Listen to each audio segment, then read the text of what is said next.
Hey y'all, it's your girl Gemini Jazz with House of Chiron, and we are back with another episode of Galactic Gossip. Welcome in, welcome back to my channel. We are in a very new beginning, which is the new month. We are in November, so a new month means new energy, and now we are here with the November 2022 Intuitive Astrology forecast, okay? So just really quick, this month we start off with the full moon in Taurus, continuing on with the eclipse season, and having these full moon eclipses to activate those north and south node points. Also, this November full moon is something that we normally would call the frost moon or the beaver moon or even the snow moon, because this is where typically the time where the northern hemisphere starts to prepare for the winter ahead, right? So that's us. And then also the full moon that's coming up is happening the second week of November. So, it's going to be shining a light on all of those Taurus desires.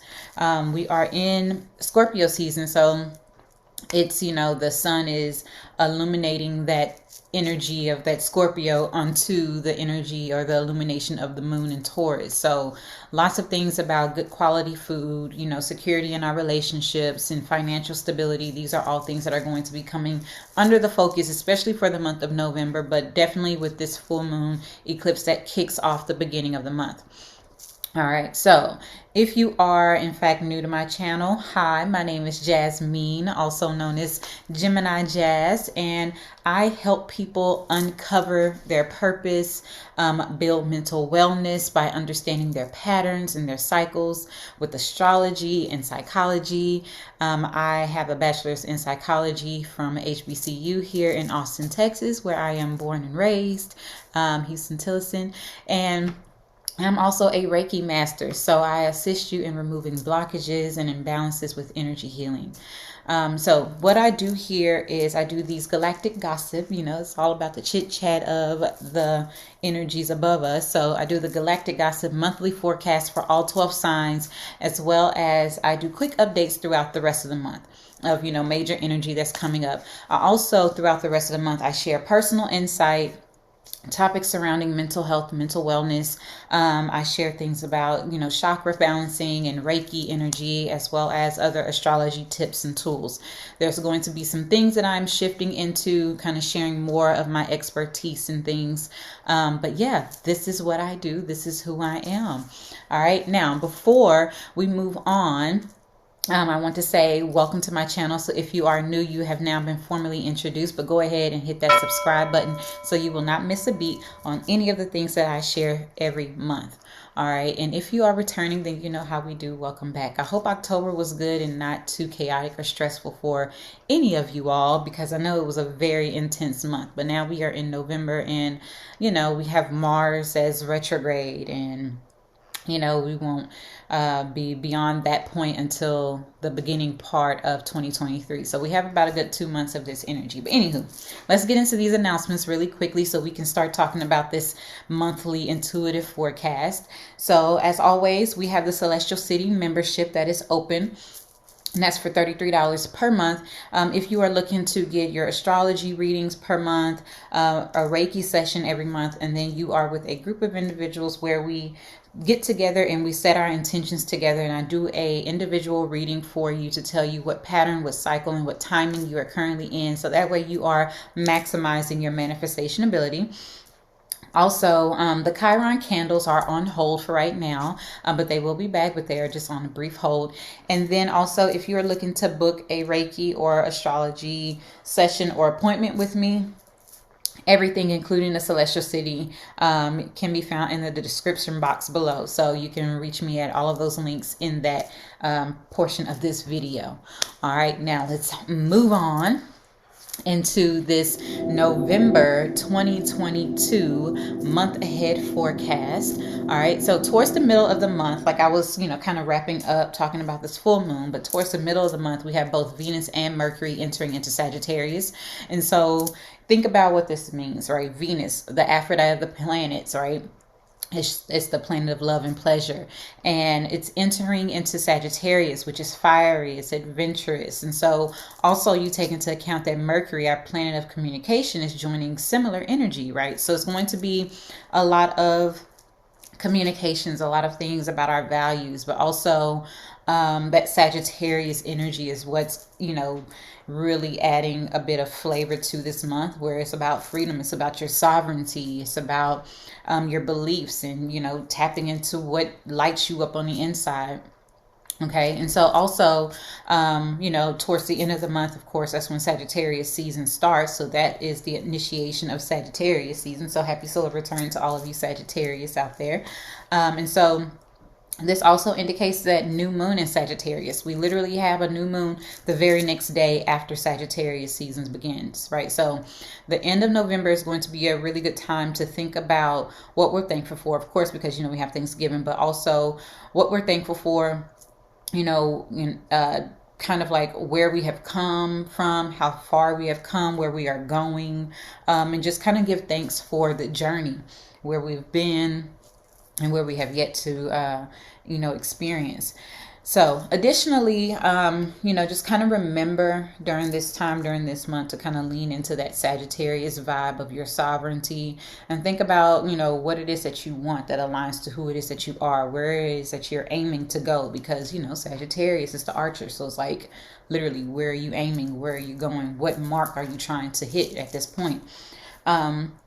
Also, the new moon that happens is going to really be possessing that same energy. So it's really a perfect time to manifest change that aligns to who it is that you are, your personal path, your sovereignty, your sense of adventure, because Sagittarius is very inspirational. So that's that. Now, also, let's get into the chakra focus for this month.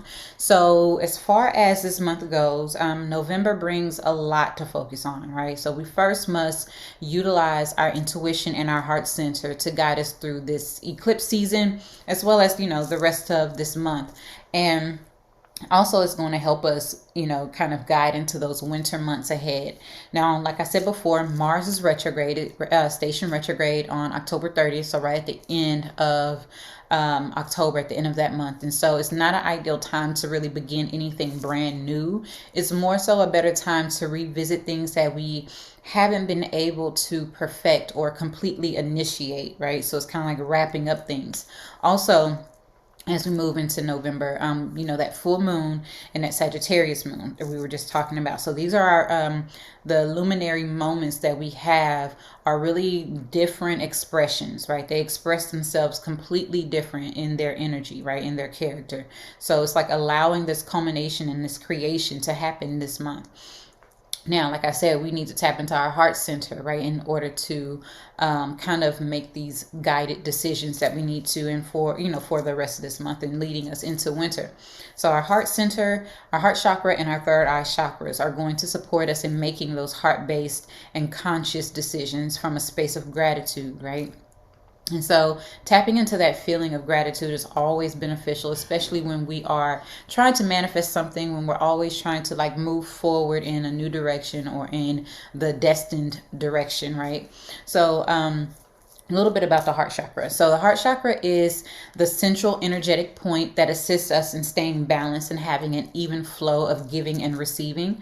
And so considering, that energetic bridge between the spiritual and the physical realms, right? So it's literally right in the center. So the physical is the lower three chakras, and the spiritual realm is the higher three chakras. So that heart chakra is the bridge that connects all of those things together. And, our heart chakra is, it helps us to emit that pure love and beauty into all things. And, the third eye is something else that we need to kind of pay attention to this month. And it's our mind's energetic point, and it governs our intuition and our foresight.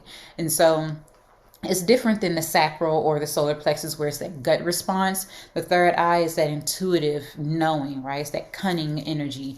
And so our third eye chakra balances the logical, rational left mind with the creative, spiritual right mind. So it's a balance between the two, and being able to harness that in a complete, harmonious balance is very beneficial, and it helps us be able to make conscious decisions that are, better suited for us. All right. So just kind of a little something to think about as we move on through the month of November. And if you want to know more about the chakra focus, you can visit my website where I give you, some ideas of what you could be experiencing if there's imbalance or blockages in your heart chakra. I also talk about the same things with the third eye chakra. And then I give you some stones, crystals, herbs, scents, and a monthly mantra to kind of carry with you throughout the month.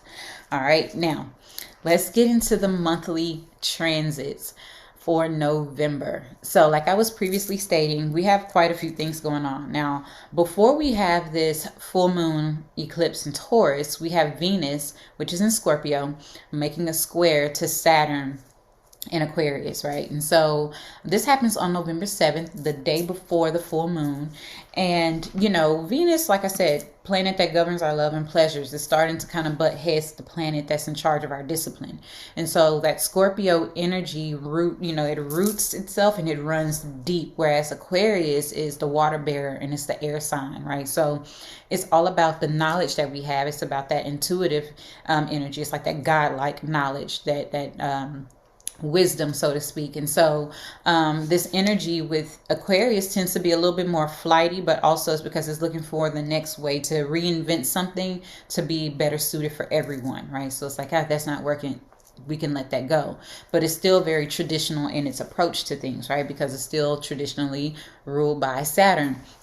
So Scorpio and Aquarius are both fixed signs. It's fixed water and fixed air. And so the emotional space of Scorpio is layered and it can be murky at times. Whereas the mental area of Aquarius is electric and is stimulating. So we're going to need something we might actually experience a lot of things that actually stimulates our emotional space, in order for us to think different, think outside the box, be innovative in our approach to, receiving our pleasures or, tapping into what's our values. Now, also think about, back to March 28th of this year, Venus and Saturn made an exact conjunction at 21 degrees in the sign of Aquarius. And so now this is that opening square energy where it's creating, back then it created a new beginning in how we are going to be disciplined within enforcing our boundaries regarding our finances and our self-worth, the things that we want. But also, kind of recognizing from then to now, what have our relationships with others panned out to look like? And as we experience this energy today, we recognize that this is the opening square. So there may be some challenges in, the new beginning being said. Now there's some challenges where we need to grow through it before we kind of experience that trine energy. So it's like, there was like a sextile, and now there's like this trine that's potentially, is coming later on down the pipeline where we're like, okay, we put in the work. There's a little bit of a challenge, but I can see the why. I can see the light at the end of the tunnel now, that kind of thing. So think back to what was beginning, spring of this year, and, pay attention to what's happening in this present moment. There might be some repeating themes, so just kind of pay attention. Now, how this can manifest for, us individually as well as collectively is that we might find it difficult to put things in motion, especially with Mars being retrograde. Like we might want to do this or that, but also we might find that it's like trying to hold on to sand, right? The motivation and discipline that's needed to carry things out might be hard to find or grasp on at this moment. Saturn squares can promote many things, including restrictions. And the square to Venus might give us a little bit of like low self-esteem, pessimism. We might even feel restricted in our responsibilities, but this is not the ideal time to neglect our duties, especially the duties and the responsibilities to ourselves, as well as within our interpersonal relationships. And regardless of the energy that's floating around, even if you need like time to yourself to process and stabilize your emotions and stabilize, your values and the things that you are, what you desire to receive, right? Your desires. If you need time, it's okay to take that time to yourself, because also that Saturn square energy can kind of create, a little energy of like solitude. So you might want to take that time to do so that way you can really see what you are building for your future. Okay, now also at the time that we have this full moon total lunar eclipse at 16 degrees Taurus, it happens the very next day on November 8th. This Venus Saturn, square is still going to be very relevant during this time. So this full moon happens early in the morning, 5 o'clock Central Standard Time, and continuing with the eclipse season, right? So this is the total lunar eclipse that happens, and it's happening in the stable and loyal sign of Taurus. Taurus doesn't like make, major change, and eclipses always bring faded change, especially with this one, right? Because it's going to be conjunct that Uranus and that North Node also. Okay, so as we embark on this is a part 2 of a 3-part series that began with the first Taurus eclipse back in November 19th of last year, 2021. So we are in for more unexpected shifts and pivots. So just kind of brace yourself for that. And then, this full moon eclipse is going to be conjunct that North Node and Uranus, like I was mentioning. So this is really highlighting the restrictions, because that is still kind of square Saturn. Although Saturn is now moving forward and it's not exactly square Uranus, it's still in that square degree point. So it's highlighting those restrictions and amplifying the liberation that we're really seeking. Okay, so full moons are bright, right? When you see them, they're bright in the night sky. It's nothing like a new moon, so you can actually see what's being hidden in the shadows, right, with that illumination of that moon. And it's illuminating not only what's in the shadows, but it's also illuminating the energy of the sign that they're in, right? So Taurus is, about things that we're holding on to that need to be let go of. Because sometimes Taurus people can be loyal to their own, to a fault, basically. And especially with it being opposing, the sun is in Scorpio. So Scorpio's all about obsessions and controlling dynamics and things like that. So it's, pay attention to that. Now, also, alternatively, Taurus has this bad rep for being materialistic. But the truth is that they just don't settle for anything less than what they want and or deserve. Now, Taurus is all about luxury and quality. That includes good food, good sex, good everything, right? The touch, the taste, the sound, the sight. It's all about those sensory things. And after all, this full moon is ruled by Venus, right? The dispositor of this moon is Venus, since it's happening in the sign of Taurus, right? And so Venus is the planet of love, money, pleasure, receptivity, our values. So these themes are going to be illuminated during the time of this full moon. Now, the ruler of this moon is currently navigating the underworld as it goes through the sign of Scorpio. So it's also taking on a bit of that Scorpio taboo energy as well. So keep that in mind as we also focus that the sun is in the sign of Scorpio. So the sun, the brightness of the sun, the light of the sun in that Scorpio sign is illuminating unto that Taurus moon.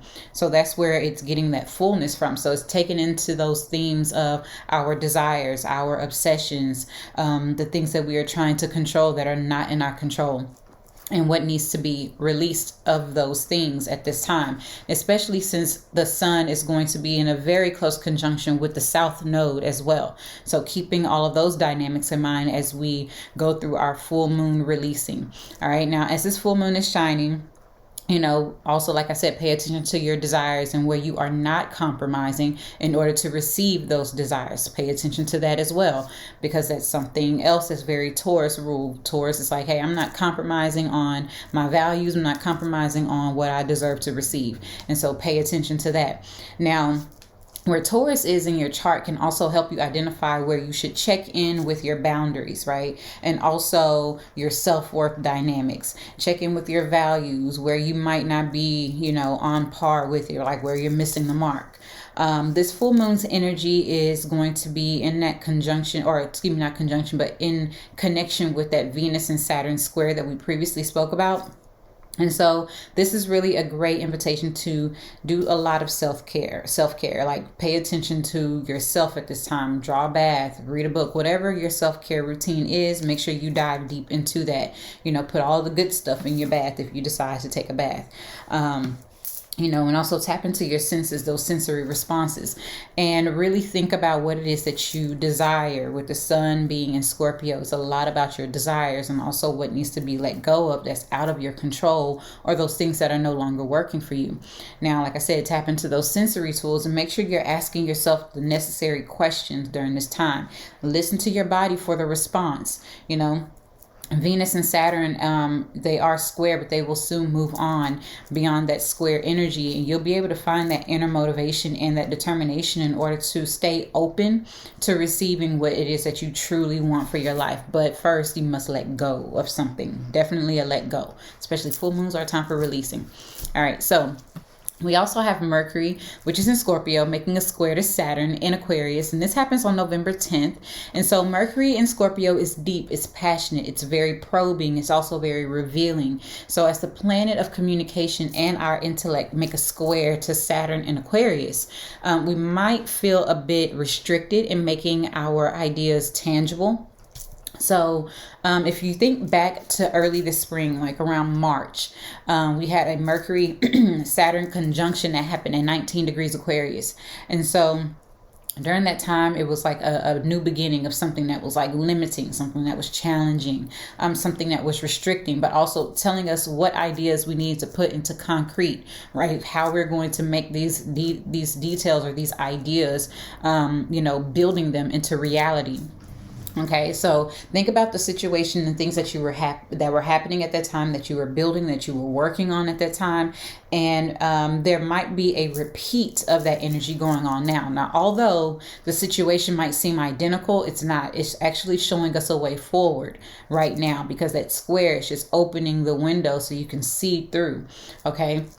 The conjunction was the initiation. The square is like, hey, this is the work that's required to get to the end of that tunnel where the light is.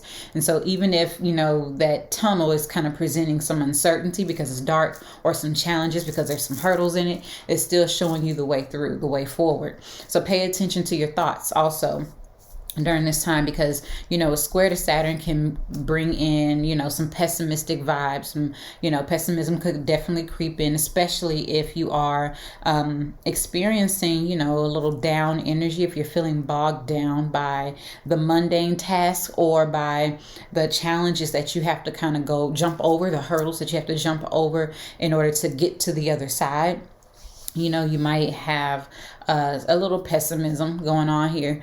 Write those intrusive thoughts that's coming up also. Write them in your journal. Get them moving out of your mind. Mercury rules the body in the essence of like your limbs, right? So it rules movement in that way. So go ahead and walk, go dance, go do something that's going to get the thoughts moving and get that energy, that stagnant energy out of your body. It's also okay to take time for introspection and solitude. So it's okay to take time for yourself to process and really, dive deep into, what's happening at this time, what's coming up for you at this time. All right. So now moving forward, we have Venus entering into Sagittarius. Now, this happens on November 16th. And so for the next 3.5 weeks or so, from November 16th until December 9th, we have Venus transiting through the sign of Sagittarius. All right. So Venus is entering into that Sagittarius energy. There's a lot of Sagittarius, fiery, adventurous, sovereignty energy that's really happening this month in November. So, Venus is very sensual. It's very loving. It's our love language. It's our pleasures. And it's moving into the sign of Sagittarius, where it's very fiery and vibrant. So, it might be bringing in a couple of that energy. It might be coupled with that energy of Sagittarius also, right? And it's also going to be nearing the opposition to Mars that's retrograde in Gemini. And that happens at the start of December. I believe it comes exact on December 1st. So you might feel that energy a little bit before then. And all this is just indicating where the masculine energy and the feminine energies need to seek a common ground. Now, this is not man versus woman or, anything like that. It's literally energies, the essence of the energy, being able to have that common ground. Now, oppositions just basically says that there's a difference of opinion, a different of point of view. And in order to find harmony, you must meet somewhere in the middle. And that's what this is, right? When that Venus opposes Mercury, meet somewhere in the middle between, your values and your thoughts and your perceptions and things of that nature. And it has a lot to do with your beliefs because it's Sagittarius. Okay. Now, also, that tension might be coming in because of our inherent need and desire to act on things and the current need to focus inward for receptivity, right? Because Mars is retrograde. Now, also, Venus is in Sagittarius, right? Venus in Sagittarius is going to encourage us to see the bigger picture while we're seeking the truth of our values, right? Get that bird's eye view, fly above and soar above so you can see the full horizon and you can get a broader perspective. It's, broadening your consciousness as well. Now, also during this transit, we might dive into things that are more philosophical, topics surrounding our beliefs. And it's really a great time to take a pilgrimage, right? To a foreign location. This is also highly favored at this time in order to expand your consciousness or your experience, in order to gain that broader perspective on life. Also, don't forget to, remain sovereign within your values, within your interpersonal relationships with other people. Venus goes through Sagittarius to remind us that, not to so much focus on the enmeshment of another, but more so practice interdependence versus codependence, okay? Now, also, we have Mercury entering into Sagittarius. And so Mercury and Sagittarius, this happens the very next day, November 17th until December 6th. So they're going to be both very close connected while they're transiting through Sagittarius. And they have, a window of about 24 hours where they move into the sign from one another. So both Mercury and Venus are in Sagittarius. Sagittarius is our archer, right? It's aiming for the goal. And it's the ambitious person or the ambitious energy, the life of the party kind of vibe. And this is a person, especially if you have, you notice like Sagittarius in your life, they don't hold back, right? So when you have Mercury entering into, first is our planet of communication. When you have it moving into this sign, it can bring a few things. Also with Venus being here, it's the planet of pleasure, interest, our values. It can create some fun energy, some fun times and whatnot, but also we might have less tolerance for nonsense, for those things that do not align with who it is that we are, our life path, our purpose, our values, right? And we might find that communicating what we're feeling and what we want, what we desire, could come across in a harsher tone than what we actually may mean at this time. So, during the next few weeks, make sure you are practicing your grounding exercises in order to assist with thinking before you speak, right? Practice the pause in order to ensure that we are not letting any impulsivity to get in our way. Excuse me. So, also, Mercury is going to make that conjunction to Venus, and it's going to make a trine to Chiron. So the conjunction to Venus is like indicating a new beginning that's happening when it comes to like the healing or like this aha moment of our values, relationships. We might get some news from a loved one. We might get some unexpected money to come in, but also, it's that trine to Chiron is providing that healing dynamic, especially, regarding our self-worth issues, right? So allowing us to consciously recognize that healing of our self-worth, our values, maybe even our relationship with money. That could be something. Okay. Now we also, we may also discover a new beginning in the areas of love and money. So, that might spark a new relationship, a new form of money or the way that you make money that could come in. Now, also Mercury will oppose Mars, that's retrograde, and that happens at the end of the month. And so this is creating a bit of internal agitation. It's going to be a little tricky. It might even be a little aggressive energy. Like you want to do something, you want to act on something, you want to go, because Mercury is about movement, right? Mars is about action. So you want to act, you want to move, you want to do, but it's like, can't really act on things right now, especially nothing that is brand new. So instead, what we are guided to do is to use this energy to move our bodies or write out our feelings instead of reacting impulsively on any urge that may come up at this time. All right, so now moving forward, we have Mars that's retrograde in Gemini, making a square to Neptune in Pisces. Now, Neptune in Pisces is at home in Pisces. It, it feels great and whatnot, but it also can create a lot of illusions. It's not very clear. It's very dreamy, very idealistic, wearing the rose-colored lenses like it's a fashion statement, like all of those things. Now, Mars is retrograde and it's in Gemini. Both Gemini and Pisces are mutable energy. So it's a lot of fluid. It's like fluidity that's going on here. So, you know, things might not be as they seem. And so on this day, we may be experiencing a lot of that. Now, also keep in mind that this is the opening square to that Mars-Neptune conjunction that happened on May 18th of this year. And so that connection back in May sparked a new cycle of putting action behind creating our wildest dreams. So what did you start around that time? Think about it. What is it that you started initiating around the springtime of this year? Now, that square that's happening now, you know, between Mars and Neptune is really here to say, okay, I'm applying the pressure that's necessary in order to promote the growth that's needed to make the change that we desire. Now, also, we cannot, you know, create something brand new, but what we are doing is recognizing, okay, what needs to be done, you know, tapping into our creative expression of things and how we can use our spirituality and use our creativity in order to, you know, forge through and push forward into, you know, creating those things that we desire. Now, in addition, there's this trine between Mars is retrograde and Saturn. So this is indicating a need to reinforce previously implemented boundaries, because Neptune dissolves all the boundaries. Neptune has no boundaries. You know, it's just like everything is free, everything is love, everything is for all, right? And that may very well be true. But in this reality, boundaries are necessary, right? So Neptune can create these illusions and a lack of clarity. But with Mars in the picture, we might not have as much energy as we desire to remain disciplined or determined to, you know, working on those things or keeping our boundaries in place, you know, reinforcing them. Our boundaries might dissolve under this influence. And you know, if we're tapping inward, if we're using that third eye, if we're tapping into our heart space, our heart center, and going inward, you know, to focus on our passions and to, you know, stay connected to that confidence, this could assist us with any uncertainty that's happening at this time. Because, you know, Mars square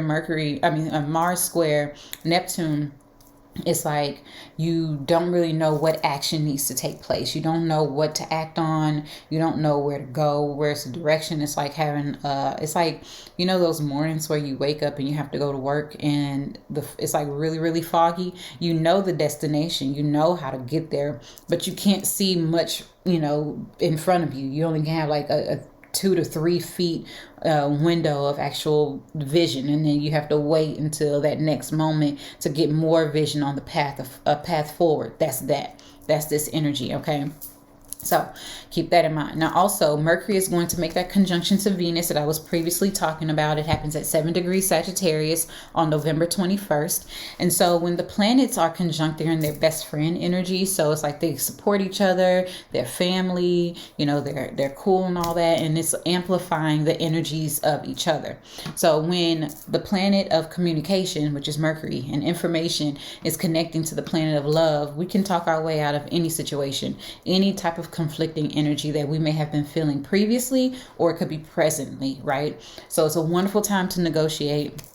And you might receive some aha moments about, you know, your money, or you might receive some information about money coming in, or about like a new relationship, or just some revelations coming through about your self-worth dynamics, right? So today we could possibly uncover those issues, right, about our self-worth, about our values. And we can do so by connecting and relating to other people. Both planets govern our experiences with other people. So Mercury is about relating to what's in your immediate environment. You know, that's your actual neighborhood, that's your family, your siblings, you know, things like that. Also, you know, it's about teaching and whatnot, learning things. And so with Venus being there, Venus is all about our interpersonal relationships. And so we might feel more harmonious and aligned with our interest in conversation and have like that spark of inspiration coming through with this conjunction. Also, having Mercury and Venus, you know, in this conversation with one another might trigger that right-minded creative side of ourselves, right? Those right-minded creative capabilities. It's the ideal time to form a plan for your innovative and your intellectual pursuits, right? Whether it's poetry, creative writing, painting, dancing, or any form of artistic expression is going to take you a long way today. I would say pour into that, use that genius energy of that Venus Mercury conjunction to really grow in that area. All right, so then we have the sun entering into Sagittarius. So this is the start of Sagittarius season. So happy solar return to all of you Sagittarius out there. And this is going to be from November 22nd until December 21st. And, this is leading us. The sun is entering into Sagittarius and is leading us with excitement into the winter months ahead. Okay. So, it's, Sagittarius. Like I said, it's adventurous. It's about sovereignty. So our focus is going to be on that. Now, Sagittarius, excuse me, rules things like long distance traveling, philosophies, philanthropy, beliefs, religion, our higher education, so many other things, right? And the sun represents our personality, it's our ego, it's our vitality, it's our focus. So during Sagittarius season, our focus is going to be shifting towards those Sagittarius ruled themes. Now, we also have that Sagittarius New Moon that happens the very next day after Sagittarius season begins. And so it's kicking Sagittarius season in high gear, like almost immediately. Like, yo, what do you want? Set your intentions. And since Sagittarius is the philosopher of the zodiac, we typically learn through experience when it comes to Sagittarius season. So, when we're setting our intentions, it's really key to include that we are seeking information that's going to be providing a better understanding of our individual and collective journeys. Okay, so keep that in mind, adding that bit of a thing to your intentions as you go forward. Now, speaking of setting intentions, let's talk about this new moon that happens at 1 degree Sagittarius. All right, now, this is on November 23rd, and it happens around 4:57 in the late afternoon, late evening. That's Central Time. So new moons are an excellent time for introspection and also setting intentions. So doing so in this, very exciting energy of Sagittarius is telling us, be inspired, think about what brings you joy. Think about what sets your soul on fire, right? What adventures would you like to experience in the future, and in what ways, right? In what areas of your life? Now, knowing exactly where Sagittarius sits in your chart tells you exactly what area of life, you need to be setting your intentions for, right? Now, also, the moon is going to be, in this conjunction with the sun, right? So that's what makes a new moon. And there's also a trine that's happening to the dispositor of this moon, which is Jupiter. The ruler of this moon is Jupiter.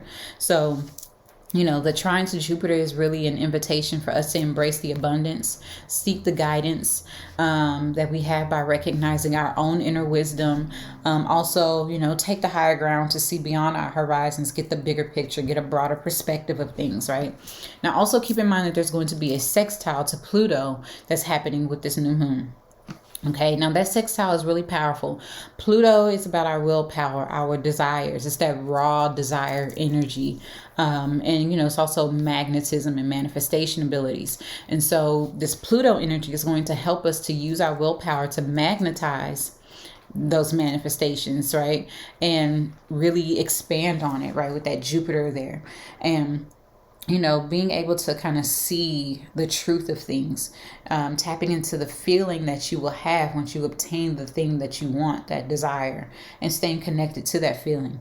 Right now, also alternative, a little tip for this new moon, to light a red or yellow candle in order to ignite that inspiration, while you're setting your intentions. Also, it helps you to embrace the true essence of that Sagittarius energy. Okay. Now, last but not least, like I was saying, we have this new moon that happens, and it's going to be making that trine to Jupiter, right? That's in Pisces. Now, Jupiter is at 28 degrees Pisces, and it stations direct literally minutes after this new moon happens, right? So the new moon happens at 4:57 p.m. Central Time, and then the Jupiter, stations direct at 5:02 p.m. Central Time. So it's like literally minutes apart. Now, a little history, about this energy with Jupiter. So first and foremost, when the biggest planet in our solar system is changing directions, we're definitely going to feel it, right? So first and foremost, Jupiter entered into Pisces May of 2021, and then it moved forward into Aries May of 2022. So then shortly after it entered into Aries, it went retrograde, and now it's back in Jupiter. It's, moved back into the last 2 degrees of Jupiter. And so we could be having a revisit of missed opportunities at that time. All right, so things could be coming back around that's, that we thought were either missed, we were overlooked, or we put them down and said it wasn't for us. Now it's coming back in, it's presenting itself in a new way. And so Keep that in mind, right? Jupiter is the planet of growth, expansion, healing, inspiration, opportunities, prosperity, good fortune, miracles. And so while it's in this ethereal and dreamy and magical sign of Pisces, it's going to be wrapping up those blessings that were overlooked or missed before, right? And it's wrapping up the final 2 degrees, which are especially the 29th degree of any sign is very potent, is very powerful. It's known as the anaretic degree. So keep that in mind. Now, we also will not have a Jupiter and Pisces experience for another 12 years because it takes Jupiter about 12 to 13 months to go from one sign to the next. Okay. And so to experience this transit, in this magical sign indicates a time where we need to start thinking about what dreams we would like to work on in the upcoming year, right? Like I said, those missed opportunities could be coming back around for us to seize, right? So just pay attention to the synchronicities, pay attention to the things that are going on in your life, in your environment, in your reality. Okay, and so when Jupiter stations in forward motion, we're still going to be under that influence of that Sagittarius New Moon. So use that very well, very wisely to set your intentions. Tap into that Jupiter abundant energy. Okay, now that is all that I have for the entire month. Now we can go ahead and move into the reading for all 12 signs. Okay, so for Aries and Aries rising, we have this full moon total lunar eclipse that happens at 16 degrees Taurus. This is in your second house, Aries, right? And this is on November 8th. So the full moon, like I mentioned, is always a time for releasing.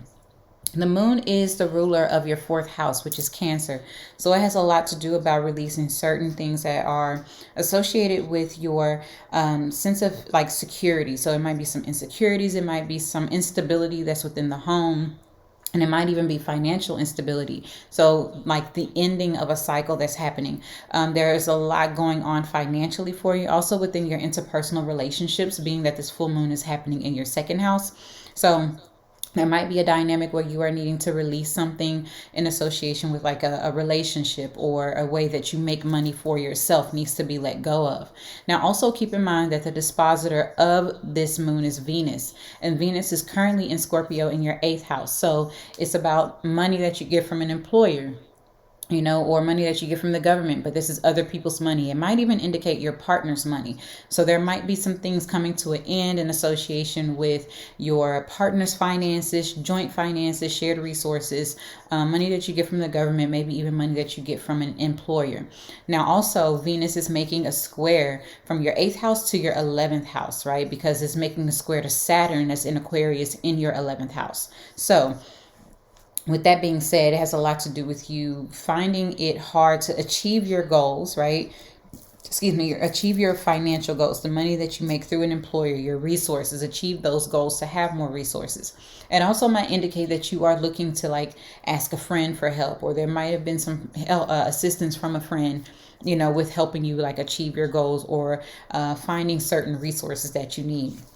Now, this full moon is also in that conjunction with Uranus and the North Node, and the Sun is in a conjunction with the South Node, right, in your 8th house. So it's like releasing something, it's letting something go in the 8th house realm, right? How you make money from other people, the resources that you use. So it's releasing that aspect, and it's pushing you more into that making money for yourself. This is money that you directly make for yourself. This is like the relationship that you create. Also has a lot to do with your values and your possessions, right? So this conjunction is happening in your in your 2nd house also. But, Uranus is the ruler of your 11th house. It rules Aquarius. And so with it ruling your 11th house, there's unexpected changes in things, shakeups that are happening in, large groups of people that you affiliate with, your networking circles, maybe even your friendships.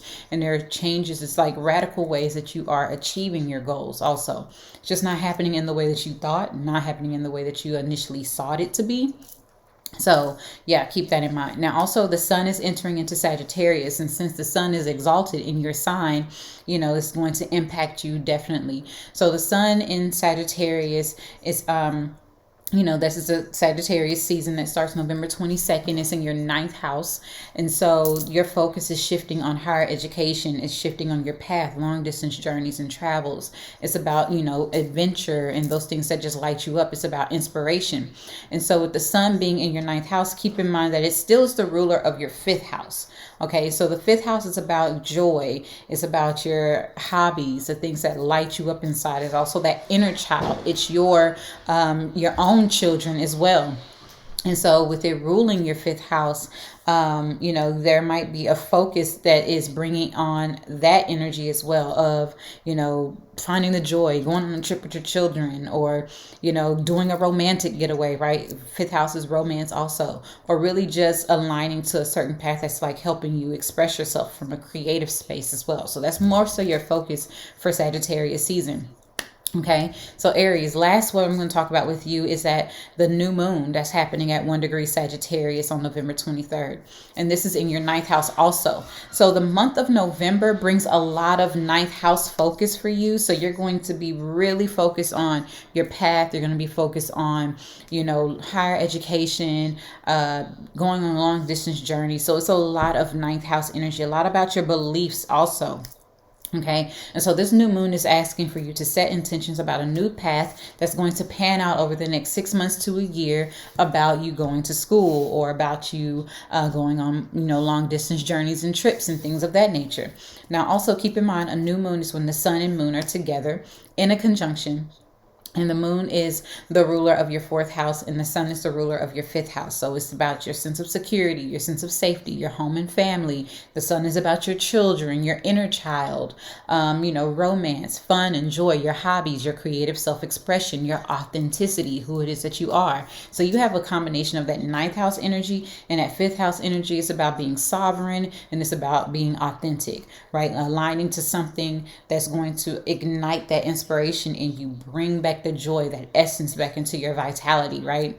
Now, also, the dispositor of this new moon is Jupiter.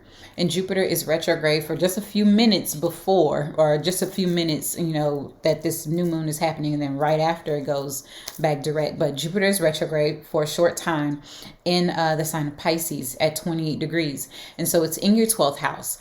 And so it is, kind of making that trine, right? This new moon is making that trine from your ninth house to your 12th house. And so with that, it's asking you to tap into that abundance, right? That is unseen. Use that spirituality. Use, the things that aren't necessarily in the forefront. It's not necessarily something physical you can tap into, but utilizing that to set these intentions, but also tapping into your creativity, tapping into unconditional love and, permanent things. So even if you are looking to settle in like a foreign permanent settlement, this is that energy that's going to assist you with that, right? Because ninth house is long distance journeys, 12th house is foreign settlements. Also, this might be an indication for you to like go on a retreat, do like some self-care type of things, work on the healing, tap into that dynamic in order to set these intentions moving forward.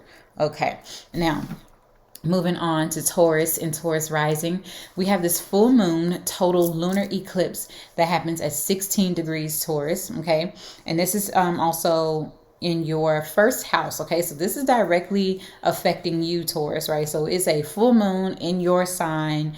It is conjunct Uranus and the North Node that are also in your sign. So it's not only affecting you as a person, it's affecting your body. It's affecting how you initiate things, how you can take calculated risks. It's about your confidence, And so with the full moon, they're always about a time for releasing. And this moon is the ruler of your third house, which is small business, your immediate environment, your vehicles, communicating, learning, education, as far as like being a teacher, lower level education, skills and trades, things of that nature. So, it's a time for you to let some aspect of some insecurity that you've been having, letting that go, right? There's like a full culmination that's coming up when it comes to your small business, if you're a small business owner, or about a skill or certification that you're currently involved in. You could be coming to the end of that and being able to utilize that moving forward. Also, the ruler of this moon is Venus, and Venus is currently in Scorpio in your seventh house, right? So that is the house of commitments, the house of other people, right? Relationships. It's also the house that represents legal activities and things like that. So there might be, the ending of a legal situation, and you could be getting some notification about that comes in at the time of this full moon, where it's like the ending of it, or like the last phase, the last cycle of some type of legal dynamic that's coming in. Also, it might not feel very nice, right? Whatever it is, because it's square. Venus is squaring Saturn. It's in Aquarius in your 10th house. So it has a lot to do with your public image, your public persona, your career. So there might be some issues or something that's coming up about, maybe a working thing, like you want a job and you've been looking for a job, and, you understand the issue with that. And it has a lot to do with Aquarius, right? Your goals, your large organizations, friendships, and networking circles. So something like that, the commitment to something could be, a block, so to speak. Now, also, it's going to be conjunct Uranus and the North Node, and that's in your first house. But Uranus is the ruler of your 10th house, right? It rules Aquarius. So unexpected changes when it comes to your responsibility to the world and your career, right? How you are seen, your social status. Also, it could indicate that your social status is shifting, right? So for some of us Taurus people, we are going to be either changing our status because of a job offer, or because of a proposal. It could be a proposal like marriage proposal, a contract proposal, something, and it's shifting our status, right, on a social front, because that's at 10th house energy, but it's happening in our first house, so it's directly affecting us as a person. All right, then we also have Venus entering into Sagittarius. Since Venus is your chart ruler, it's directly affecting you, because anything that happens to Venus happens to you for Taurus risings. So with it being your chart ruler, Venus moves into your 8th house. So making money, this might be an increase of your partner's finances. It might be an increase of money that you get from outside resources, right? From a job or something along those lines. So like I previously mentioned, like with that full moon, it could be that you're going to be getting like notifications, since the moon rules your 3rd house, some type of communication about a job offer or a new commitment coming in with that Venus square, from 7 to the 10th house. But once Venus move over into your 8th house towards the middle of the month, you might start actually making money from outside resources, right? Outside of yourself. And this is something you are initiating, since Venus is your chart ruler, right? It rules your 1st house, which is Taurus. It also rules your 6th house of work, right? Which is Libra. So with it ruling your 6th house of work, it definitely has something to do with your daily habits and your daily routines that's changing and shifting. It could be money coming in from an employer, right? Because 6th house rules employees. It also could be like a legal thing, right? So it could be something like your partner having like a legal situation or something along those lines as well. The truth about these things, right? Since it's Sagittarius. Okay, now the new moon that happens at 1 degree Sagittarius is on November 23rd, and also in your 8th house. So the focus for you this month, Taurus and Taurus risings, is a lot to do with resources that you get outside of yourself, right? Resources that you get from other people. And it could be government money, it could be loans, it could be grants, for a small business. It could also indicate money from like an employer, but it also is joint finances with your partner if you have that. Now, the moon is the ruler of your 3rd house, and the sun is the ruler of your 4th house, and they both are here in a conjunction. So it has a lot to do with your immediate environment, maybe your vehicle, maybe your small business, but a lot to do also with the focus being about your home family, your home dynamic, your family, your foundation, your influence, your sense of security. Could be financial security coming into the home. Right. And it's like setting new intentions about making this dynamic for yourself. So this is like the start of a new beginning when it comes to resources that you get, right, from other people. So you might be starting a new job, or your small business might be making more money, right? The ruler of this moon is Jupiter, and it's making a trine to this moon, right? So it's trining from your 11th house all the way to your 8th house. And so that 11th and 8th house is about your goals, your material gains. So there's money, there's things that you own, that you possess. and resources that you get from other people. So it has a lot to do with like achieving those goals. Could be financial goals, could be even relationship goals, because the 8th house is an intimate house. It's the house of intimate relationships. And the 11th house is about goals. It's also a person-centered house in your chart also. So it could be about like a marriage proposal if it's not about finances as well. Also could indicate like an inheritance coming in, right? Because 11th house is legacy, 8th house is other people's money. It includes taxes, debts, it includes, inheritance, things like that that you get from like a family dynamic. Okay. Now, moving on to Gemini and Gemini rising, we have this full moon that happens, full moon total lunar eclipse that happens in Taurus on November 8th in your 12th house. So it's illuminating a lot to do with your when it comes to like, your healing. So this might be a time where, certain insecurities, self-sabotaging behaviors and dynamics and intrusive thoughts and things that are going on in your mind and your subconscious could be coming to a close. It could be coming to an end. You could be really getting a full illumination of what's going on behind the scenes in your mind, between, your ears and your head, things that you're telling yourself. Right, and in association with your values, since the moon rules your 2nd house. Also, this could indicate like the ending of like a relationship or the ending of certain dynamics when it comes to your finances, right? So your financial side of things could be ending. A certain way that you make money for yourself could be coming to a close because you're embarking on something new, right? Could be a new line of work. The dispositor of Venus is the dispositor is Venus, right, of this moon, and Venus is currently in Scorpio in your 6th house, so it could have a lot to do with your work. But it's also making a square to Saturn in your 9th house. Okay, so it has a lot to do with your beliefs, your path, the things that are lighting you up. It could have a lot to do with higher education as well, maybe even like mentorship and things along those lines. Now, also, it's going to make a conjunction to Uranus, which is also in your 12th house. And that's like shaking up a lot. It's like liberating you and healing you from behind the scenes. It's like a really spiritual journey that you are embarking on right now. And, it's although it's in your 12th house, Uranus is the ruler of your 9th house. So shaking up your beliefs, right? Radically aligning your beliefs to who it is that you are, your values, something that aligns to your path. Also, it could be that you're, gaining a lot of wisdom when it comes to higher education and schooling and things like that. So keep that in mind. This full moon is also releasing something. It's like the ending of a cycle, is letting something go. And now you're embarking on something new. Now, Mercury is your chart ruler, and Mercury enters into Sagittarius on November 17th until December 6th. So for 3 weeks, Mercury will be going through your 7th house, and this is the house of commitments. This is the house of other people, relationships, marriage, legal contracts, and things of that nature. So Mercury going through might land you a deal, for a business, or it might land you married, right? You might be getting married during this time. Mercury and Sagittarius being in your 7th house. Mercury rules your 1st and 4th houses, right? So that's Gemini and that's Virgo.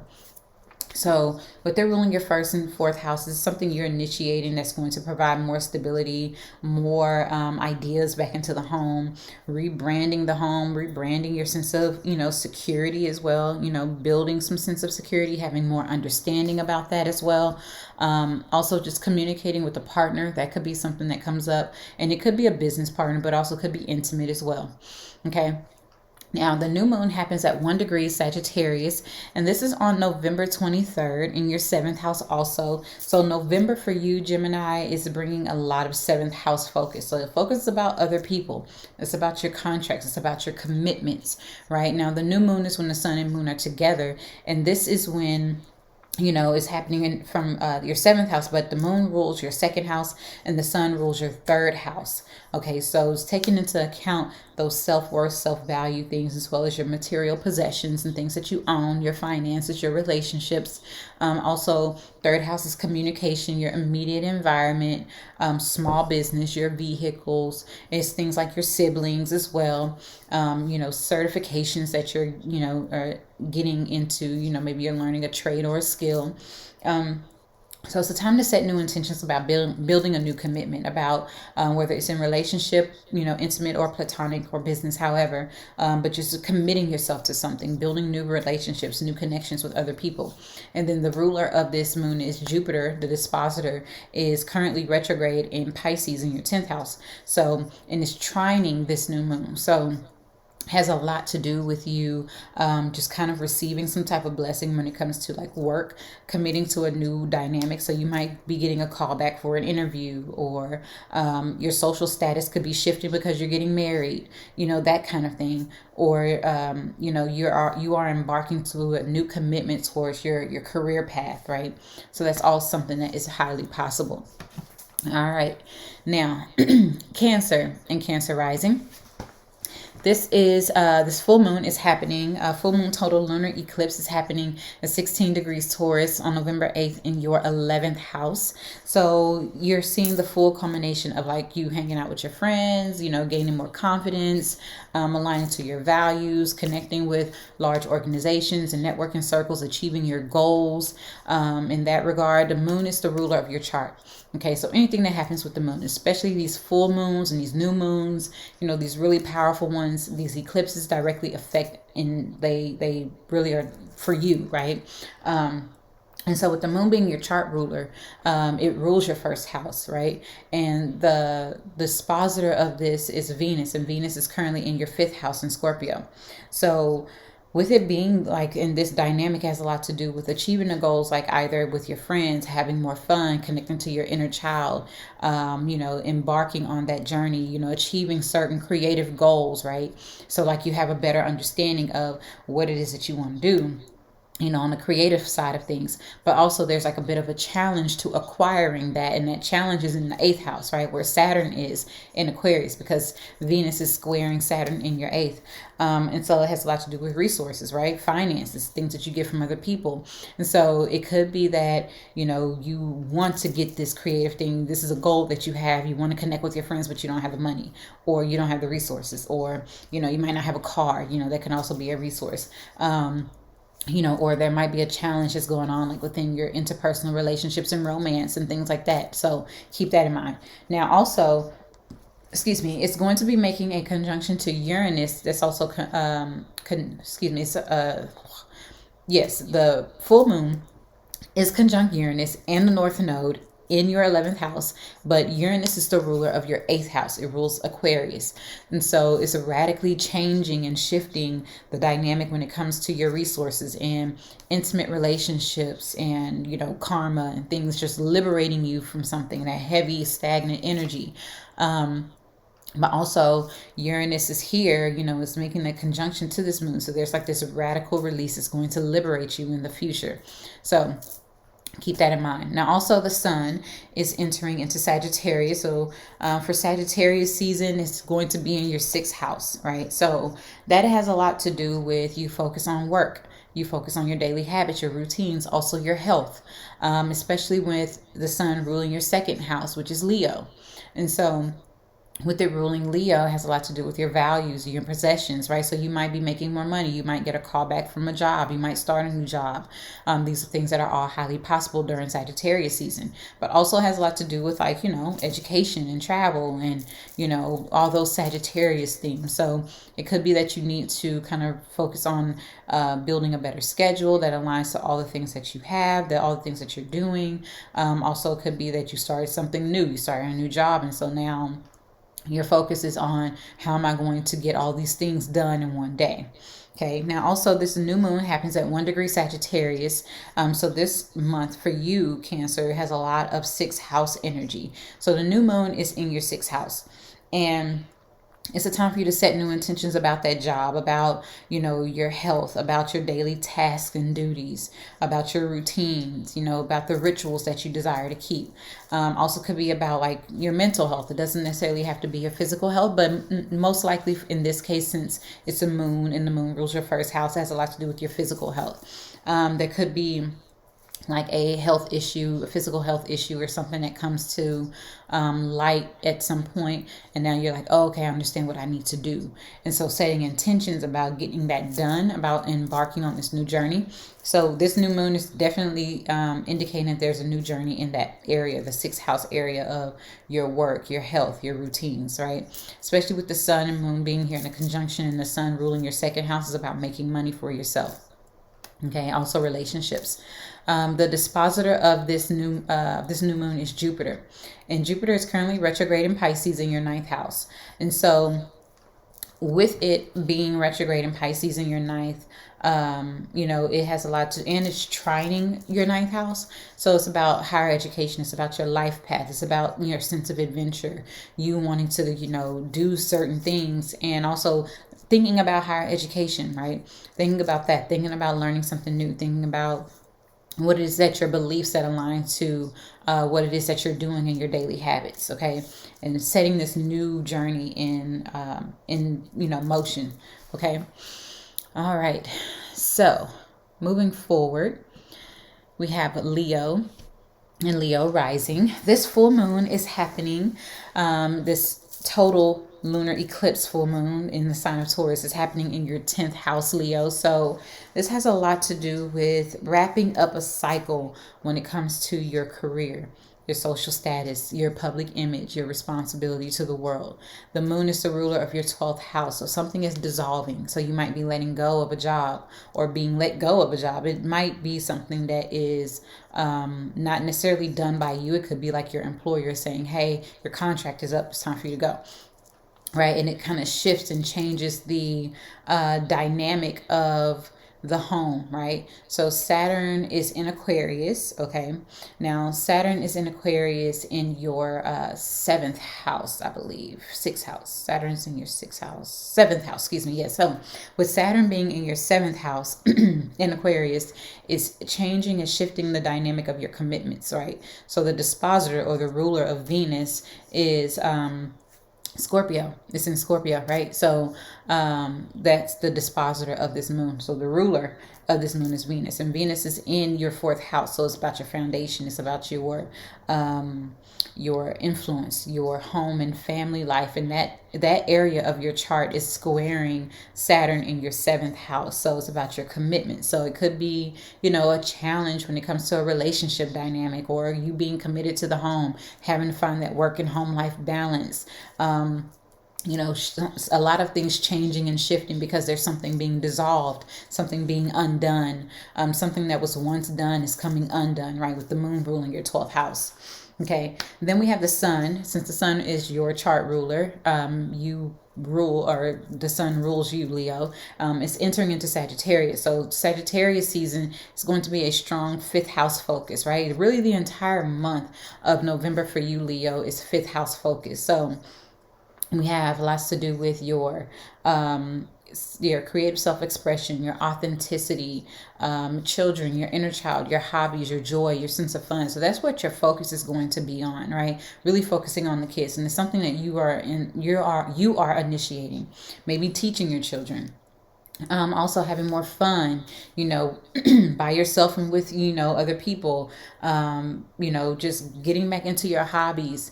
That's also something that Sagittarius season could bring, maybe even launching a creative project at this time.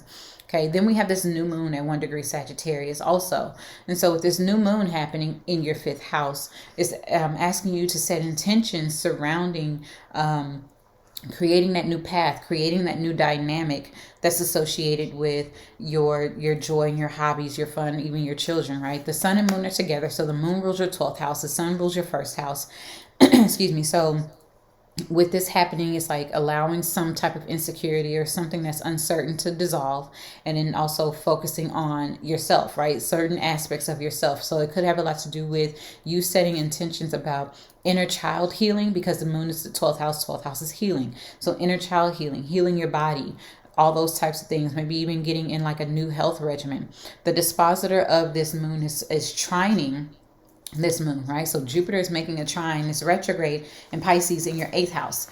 Okay, so with it trining your 8th house, it has a lot to do with, you know, resources that you get from other people. So spending money on your children, resources that you get from a job, an employer, a loan, a grant, an inheritance. It also could be that, you know, your partner's money, your partner's finances. There's a new beginning that's happening regarding that as well. A sense of growth, right? Since there's a trine to Jupiter, and Jupiter is about abundance and growth and expansion. Okay. All right, so for Virgo and Virgo rising, we have this full moon total lunar eclipse that happens at 16 degrees Taurus in your ninth house. So with this full moon in your ninth house, this is like the ending of, or the cycle wrapping up about like a legal or some type of justice situation, or your life path, or maybe even embarking on like a journey, right? Like a long distance journey. It could even indicate that friends are coming to visit you, right? So the moon rules your 11th house, which is Cancer. So friends coming to visit you, or you going on a trip with your friends. The dispositor of this moon is Venus, and Venus is currently in your third house in Scorpio. And so, you know, connecting with those siblings, right? Communicating, you know, short distance journeys and trips that's happening also. And also connecting with those friends that feel like siblings. But there might be a bit of a challenge that happens where you have to shift your daily routines because that Venus energy is squaring Saturn and Aquarius in your sixth house. So you might have to shift your daily routines. Your health might be an issue, you know, towards connecting with other people. Also, there might be some energy or some challenges in your daily habits, in your work, and in your small business development. That also could be something with that Venus square Saturn energy, building that energy, or building those goals that you have in the work or in the service that you provide. Also, keep in mind that there's a conjunction with the North Node and Uranus that's also in your ninth house. And so it's conjunct this moon, this full moon. Now, Uranus is the ruler of your sixth house, right? It rules Aquarius. So radically changing your health, you know, liberating you, freeing you from something. So you might be going through, you know, some different type of like holistic health, or just, you know, Eastern medicine versus Western medicine. Also, you're just shifting and changing your daily habits and dynamics. There could be a lot of changes in radical releases that are happening in your health, in your body. Also maybe being released from like a job or something like that, so that way you can actually focus on your goals and maybe going back to school. You know, you might need to be changing up your daily habits and routines because you're now enrolled in school, and so, you know, things are shifting and things are changing. Okay. Now also Mercury enters into Sagittarius, and this happens November 17th, and it'll be in your fourth house. So the month of November is a lot of fourth house focus for you, Virgo. You know, besides just these transits that I'm discussing, but all the transits that I previously discussed in the overview for the month are mostly in your fourth house. Okay. So all that Sagittarius energy, you know, fourth house is home, family, your sense of security, your safety, your foundation, your familial influence, right? It's about your traditions, your lineage, right? Family karma. So also has a lot to do with mother energy, right? Whether it's your mother or feminine influences that are in your life. Now, with Mercury going through, and Mercury is your chart ruler, okay? So Mercury rules Virgo and it rules Gemini.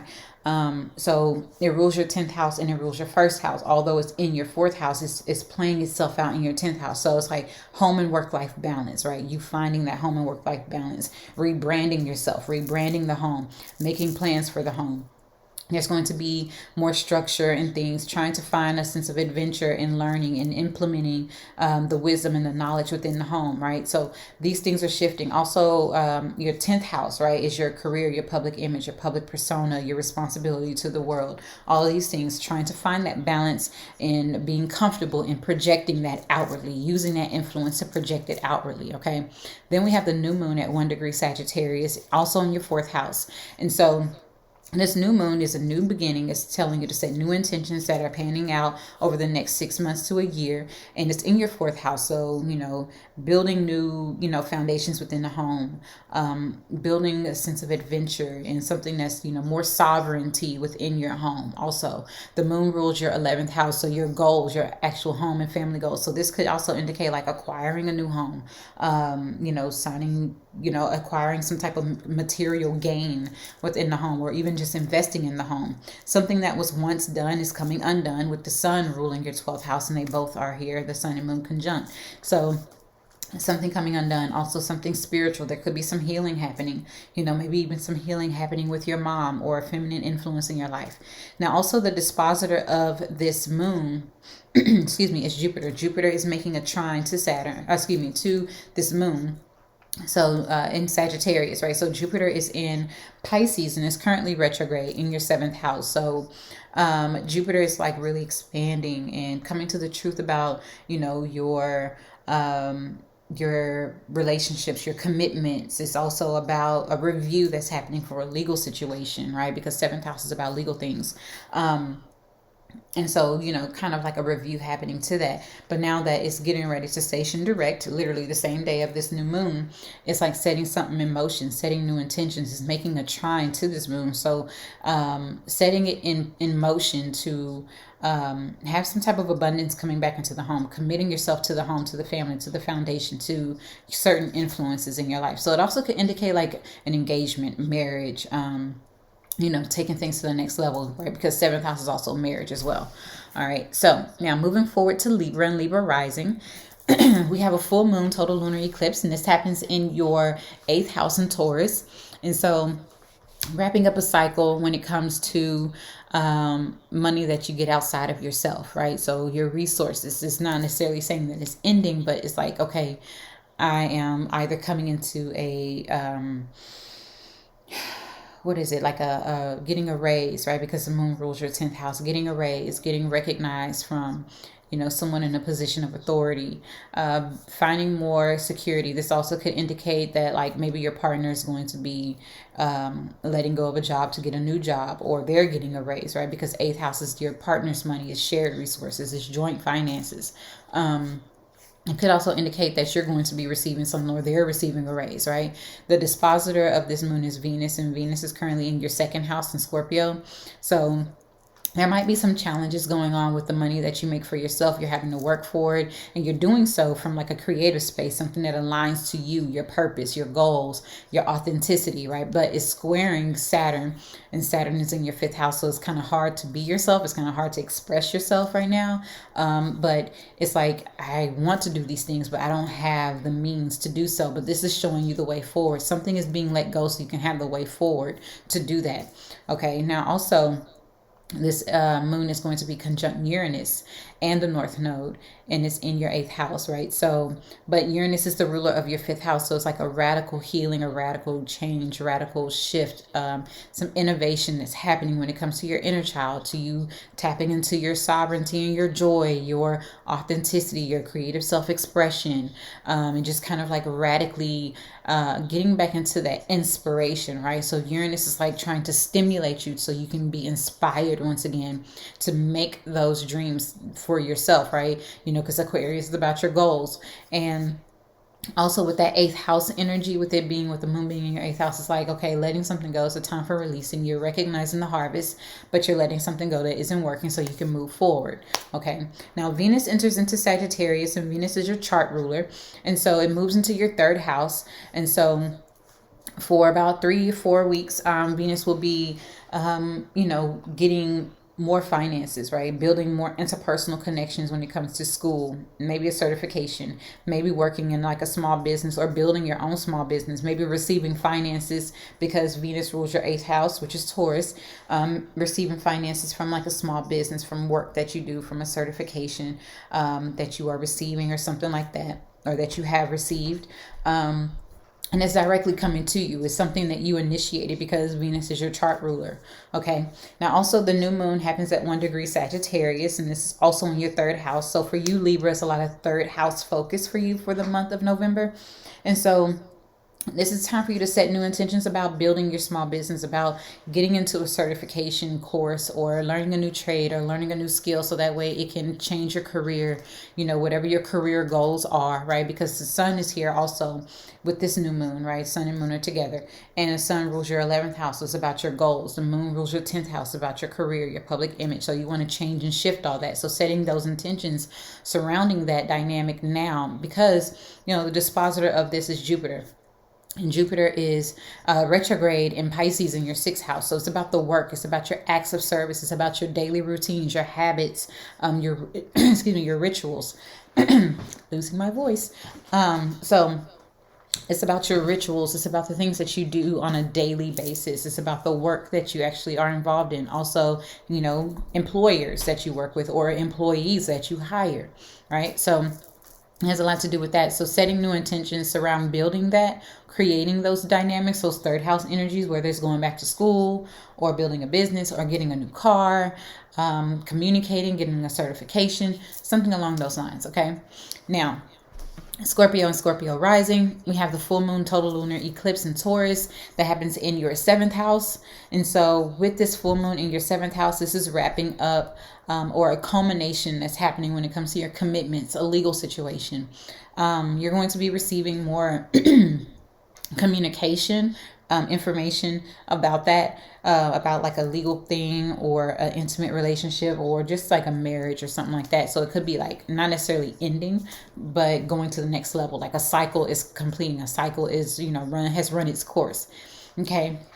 Now also the moon is the ruler of your 9th house. All right. So, excuse me, when the moon rules your 9th house, it has a lot to do with like justice, right? So in this case, with the moon being in your 7th house, but it rules your 9th house, like justice is being served or some type of payout, some type of truth happening or something like that, right?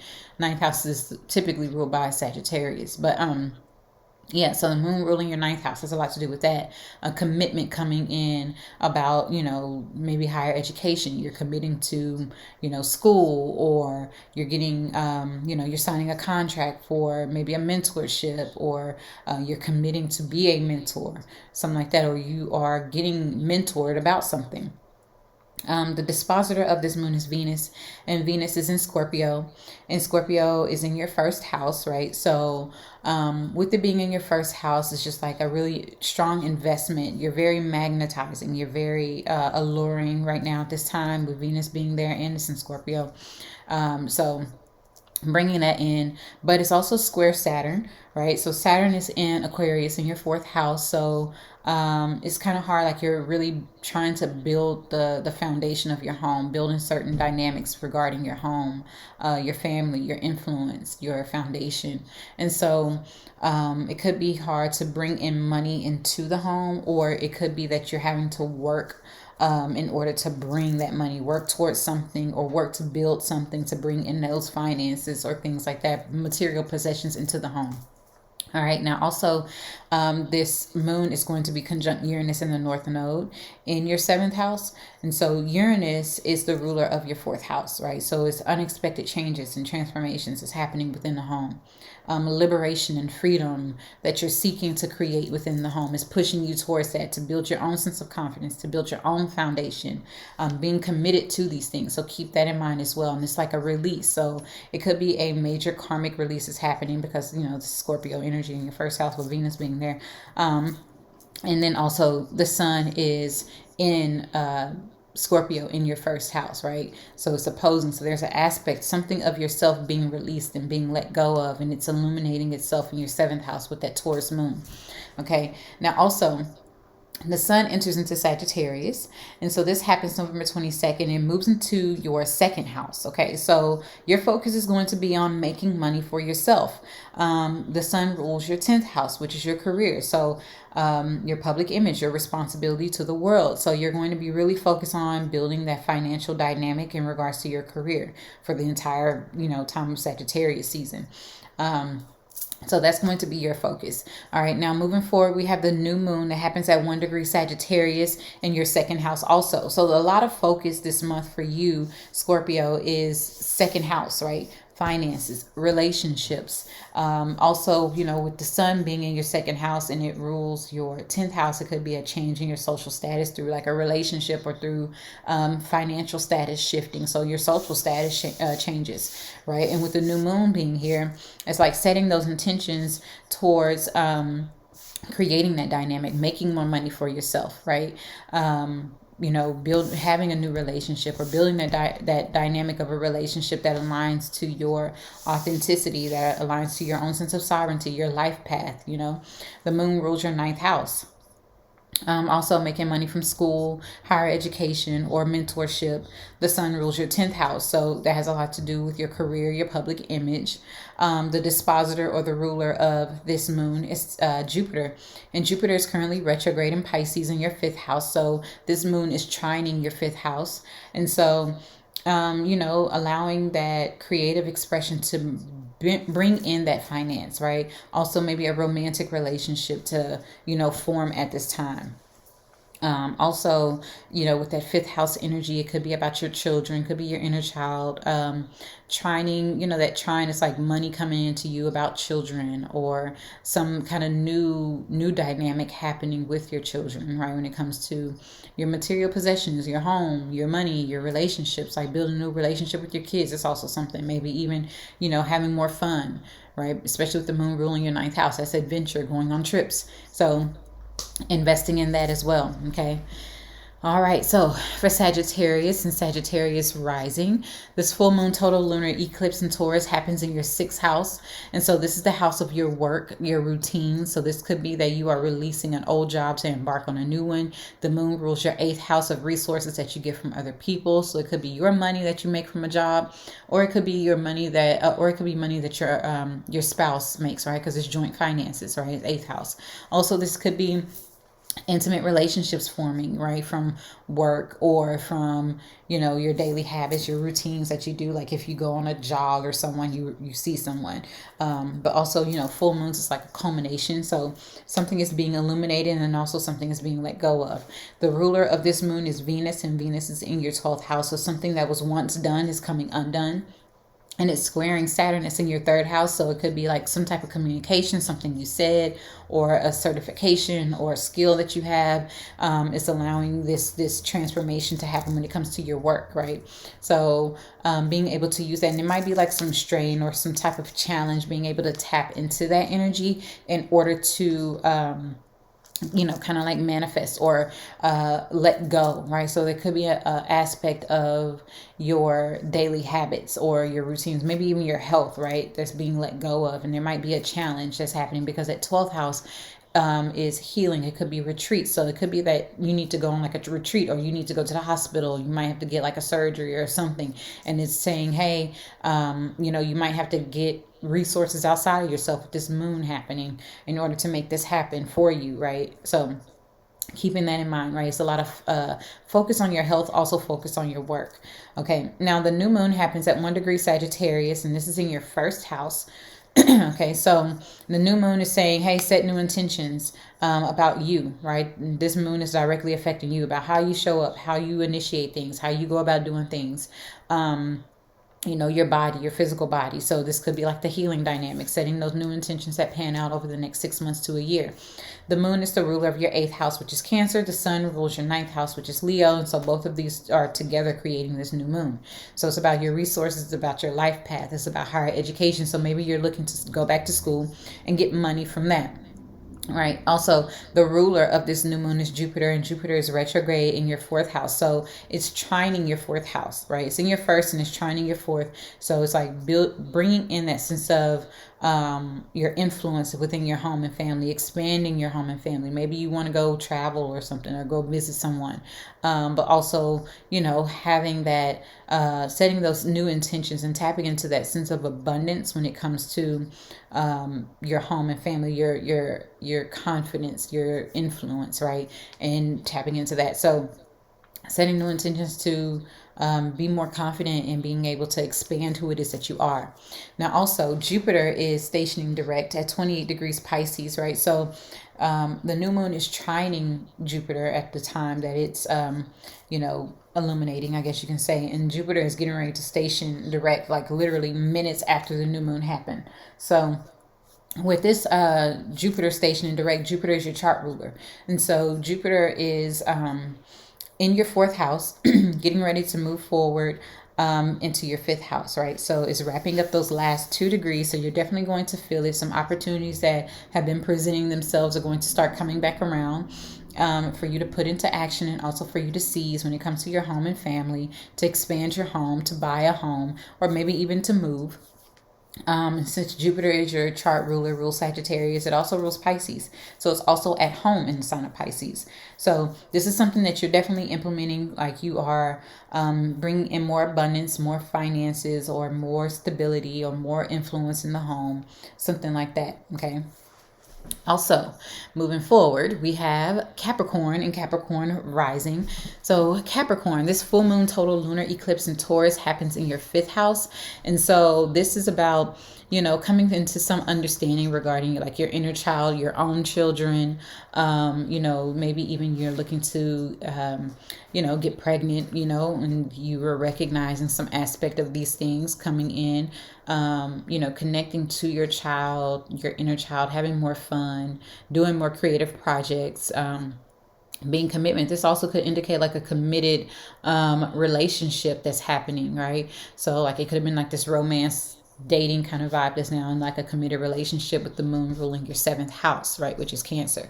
And so also the dispositor of this moon is Venus, and Venus is currently in your 11th house, which is Scorpio, and it's squaring Saturn in Aquarius in your second house. So there might be some challenges that's happening with either how you make money for yourself and achieving your goals, or your relationship goals. There could be some issues going on there. Now, also keep in mind that this moon is conjunct Uranus and the North Node.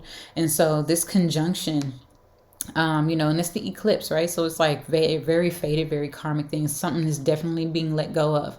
And this conjunction to Uranus that's in Taurus, Uranus is in Taurus, is in your fifth house. It's also conjunct the North Node, right? And so Uranus rules your second house. So it has a lot to do with your relationships, and it has a lot to do with the money that you make for yourself. So you might have been feeling like you have to do a lot of work to make money for yourself. The money that you make, or that comes into you, you're having to find a new way of going about receiving it and doing it. And also it's just like you achieving your goals. There could also be some things going on with like your friends as well, and having more fun, and just, having to connect on a different level, that aligns more with your authenticity when it comes to your friendship dynamics, especially with Venus in your 11th house, showing you your values, when it comes to your connections to large organizations and things that you affiliate with. But just showing more so energy about you, right? The full moon is dissolving that aspect, and bringing in something new. Now the sun also enters into Sagittarius on November 22nd, and so it's moving into your 12th house. So sun goes into your 12th house. That means that you are less focused on being out in the forefront. You might start focused more on your healing journey. You might find, peace in your solitude. You might go into like a retreat, or going to the spa. Also, this could indicate that you're going to the hospital, things like that. So this is also something coming undone, right? So the sun moving to your 12th house is like an indication of something that was once done coming undone. And it has a lot to do with resources, because the sun rules your 8th house. So it's your partner's finances also, or money that you get from outside of yourself, your outside resources, something being dissolved, being let go of, or being significantly reduced at some point. That could also happen as well. Now, also we have this new moon at 1 degree Sagittarius, and that happens also in your 12th house. So this month of November, the 12th house focus for you. So you might go into seclusion. You might go into healing, right? You might do less connecting with other people and whatnot. But this new moon is also telling you to set new intentions about your healing journey, about, retreating and creative projects, working behind the scenes, and also, your relationship with other people, because the moon rules your 7th house. So it might be like a relationship that's dissolving over the next 6 months, or you are, setting new intentions towards building a new relationship or elevating a current relationship, right? The sun is the ruler of your 8th house, and both the sun and moon are here in a conjunction. So the sun rules your 8th house, has a lot to do with, resources and joint finances. So it could be joining finances with a partner, or it could be getting into a relationship, an intimate relationship, or a legal situation that has to do with money, government money, things like that coming undone, or it being dissolved or resolved at this time. Now, also, the dispositor of this new moon is Jupiter, and Jupiter is currently retrograde for a few minutes in Pisces in your 3rd house. So it could be that you're going to be receiving some good information, right? You could be receiving some good information. You could be receiving some, justice or something in regards to, a legal situation, or you could be communicating about expansion. Also, there could be like an expansion on your business or in your immediate environment. But it's just saying, hey, tap into that energy, because also, you know, Jupiter is trining this moon, this new moon. So tapping into that energy as well, to bring in your skills, to bring in your trades, to communicate. There also might be something that's dissolving within your immediate environment. Maybe you're letting go of a vehicle and you're buying a new one or something like that, right? All right, so for Aquarius and Aquarius rising, the full moon total lunar eclipse in Taurus happens in your fourth house. And so something is being dissolved regarding your home and family, your sense of security. Something is being let go of. Something is being completely illuminated. Whatever's in the shadows of your home and family, your energy as far as like with mothers or feminine influences is coming to the light. The moon is the ruler of your sixth house. So it has a lot to do with your work, your daily habits and your routines. And also, the dispositor is Venus, and Venus is currently in your 10th house. So it's a lot of focus on your career and your public image. But Venus is squaring Saturn in your first house. So you're putting in a lot of work to change your career. In doing so, making sure that it's something that's going to provide you freedom, right? Sovereignty, and, you know, that aligns to your authenticity, right? To be who it is that you are. Also, this conjunction is happening with Uranus in the North Node, also in your fourth house. But Uranus is the ruler of your first house. And so just really changing how you show up, changing that dynamic of yourself as well. Okay, how you go about, you know, initiating things and being more confident in a very radical, liberating way. Okay, and it has a lot to do with your working career and just how you show up and finding that balance in your sense of security. All right, so then the sun enters into Sagittarius in your 11th house, and so November is 11th house focus. It's a lot about your goals, achieving your goals, connecting with your friends and large organizations and groups of individuals. And with the sun being in your 11th house, you know, it still is the ruler of Leo, which is your 7th house. So it's like your commitment to other people, legal things, you know, material gains that you have to like sign contracts for. That's going to be your focus. But definitely committing to your goals is your definite focus for Sagittarius season. All right. Now, also, we have a new moon at 1 degree Sagittarius in your 11th house. So like I said, a lot of 11th house focus for you, Aquarius, and lots to do about your goals, lots to do with connecting with large organizations and your friendships and networking circles.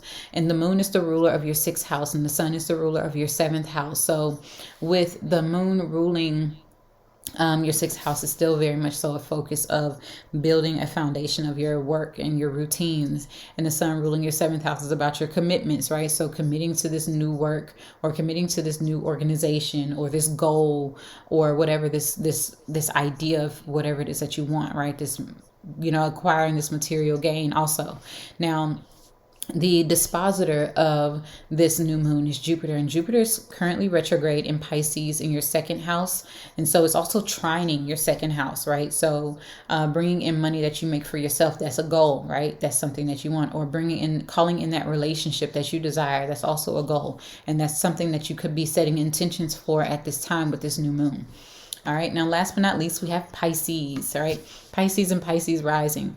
So this full moon total eclipse in Taurus is happening in your 3rd house, right? So it's about building a small business. It's about focusing on your, you know, immediate environment. So something is coming to a full culmination. So it could be also about skills and trades, certifications that you've obtained. And the moon is the ruler of your 5th house. So it's aligning to who it is that you are, your creative expression. It could be a creative project. It's about having fun.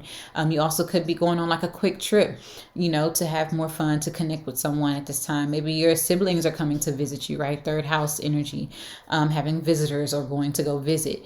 The dispositor of this moon is Venus, and Venus is currently in your 9th house. So this also could indicate like a long distance journey that's happening, but there might be some challenge when it comes to 12th house energy, which is like your health or healing or something behind the scenes could be bringing in a sense of challenge, right? So Saturn is here in Aquarius, right? And so Venus is squaring Saturn. So it might be some challenges with your money, something coming undone, some kind of situation. You could be getting some information at this time, right? With this full moon where it's being released or being brought to you about, something regarding your children, right? Moon ruling your 5th house, and it comes to like a legal situation.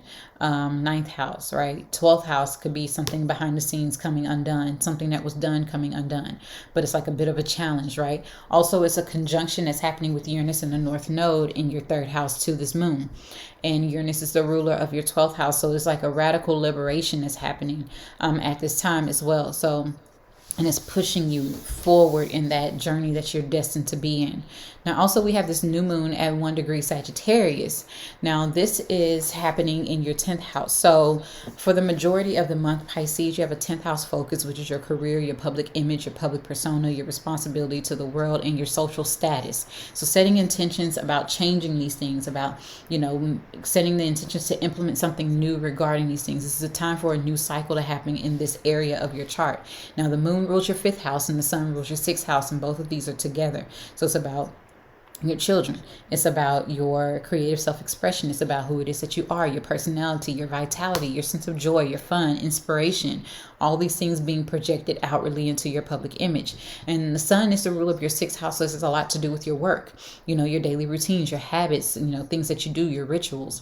Now, the dispositor of this new moon is Jupiter, and Jupiter is retrograde in Pisces in your 1st house.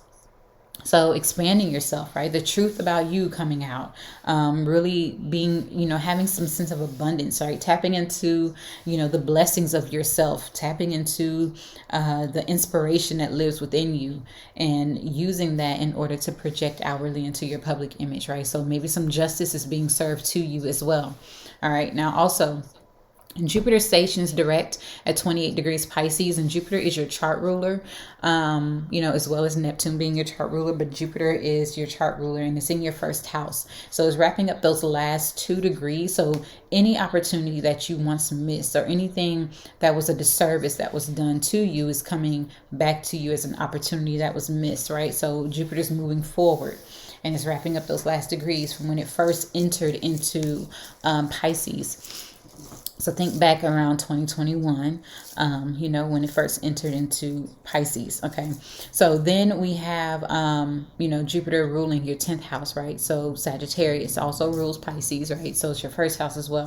So opportunities for work, opportunities for your public image, your social status changing as well, and just expansion and abundance coming into you. All right, so that is all that I have for you, Pisces and Pisces rising, and that will wrap up and conclude the reading for all 12 signs, and also the month ahead, the Galactic Gossip Forecast. So once again, thank you all for being here. And as I previously mentioned, if you are looking to book a reading or join the membership or any of those things, you can go ahead and hit that description box below, and you can find me there. All the links are there. So I look forward to connecting with you all in December. The year is almost over, y'all. We are already in November. So yes, I look forward to connecting with you all soon. 2023, here we come. Bye.